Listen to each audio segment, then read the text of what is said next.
আমাদের পার্শ্ববর্তী দেশে পতিত সরকার যে শেখ হাসিনা, ওনার সাথে একটা বিশেষ শিল্পগোষ্ঠী, পত্রিকায় দেখেছেন আপনারা, এসএলএম গ্রুপ, তারা সেখানে একটা মিটিং করছে, সমস্ত পত্রিকা আসছে। সেটা মিটিংয়ের উদ্দেশ্য ছিল বাংলাদেশের নির্বাচন বানচাল করা, নির্বাচনের বিভিন্ন সহিংস ঘটনা ঘটানো। এটা তো একটা উদ্বেগের জায়গা, সেই ব্যাপারে আমরা আলোচনা করেছি। আমি স্যারের সাথে 3 বছর একসাথে চাকরি করছি, স্যারের আন্ডারে আমি চাকরি করছি এবং তার সাথে আমার অনেক আগে থেকে একটা পরিচয়। আজকে একটা সৌজন্য সাক্ষাৎকার ছিল। আমরা এই সৌজন্য সাক্ষাৎকারে আমরা বিভিন্ন ধরনের কথাবার্তা, আমাকে পারিবারিক লেভেল, অন্যান্য লেভেল, এগুলি আমরা আলোচনা করছি। রাষ্ট্রীয় কোনো ব্যাপারে কথা হবে, রাষ্ট্রীয় লেভেলে, রাষ্ট্রীয় আলোচনার মাধ্যমে হয়তো 2-1টা রাষ্ট্রীয় লেভেলে চলে আসছে, বাট ওইটা খুব একটা বড় আলোচনা না। আচ্ছা, আমি বলতেছি আমাদের লুৎফুজ্জামান বাবর 18 বছর পরে আপনি স্বরাষ্ট্রমন্ত্রী হলেন। 18 বছর পরে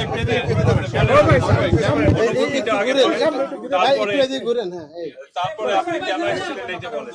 প্রথমে আমি মহান রাব্বুল আলামিনের শুকরানা আদায় করি যে আমি 17.5 বছর পরে আল্লাহ পাক আমাকে নির্দোষের মাধ্যমে জেল থেকে ছুটেছি এবং আজকে জাতীয়তাবাদী দল, বাংলাদেশ জাতীয়তাবাদী দল থেকে একটা টিম করা হয়েছে। সেই টিমের মধ্যে আমি একজন, আমার সাথে সিনিয়র সেক্রেটারি আছেন কামরুজ্জামান সাহেব, রিমন সাহেব, তারপর হচ্ছে আরেকজন যে মাহবুব সাহেব আছেন এবং আরেকজন আছেন আমাদের সাথে, তিনি আজকে আসতে পারেন। তো যাই হোক, আমাদের আসার উদ্দেশ্য, আমাদের কিছু কিছু জিনিস আমাদের ম্যাটার অফ কনসার্ন হয়ে দাঁড়িয়েছে, উদ্বিগ্নের জায়গা, যেগুলো আমরা ওনাদের সাথে অত্যন্ত আন্তরিকতার সাথে এবং সৌন্দর্যপূর্ণ পরিবেশে আলোচনা করছি।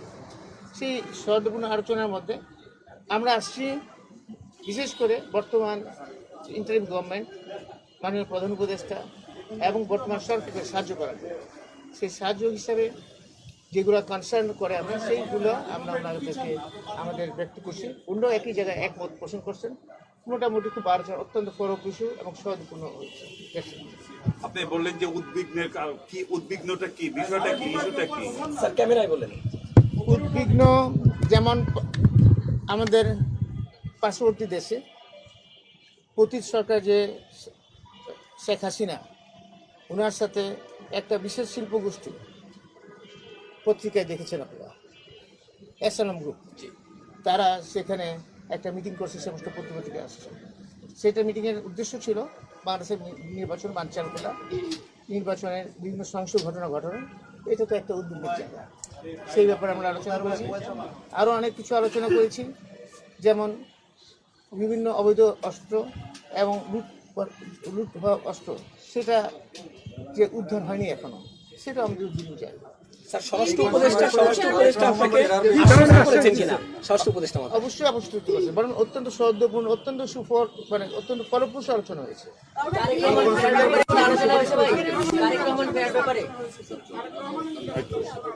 আরেকটা জিনিস আমি বলছি, না আলোচনা হয়েছে, একটা ব্যাপার আমরা কনসার্ন করছি, যেটা খুব রিসেন্টলি এএসআই নিয়োগটা হচ্ছে। সাধারণত নিয়োগ হয় কনস্টেবল, এসআই এবং এসপি লেভেলে, কিন্তু দেখলাম এএসআই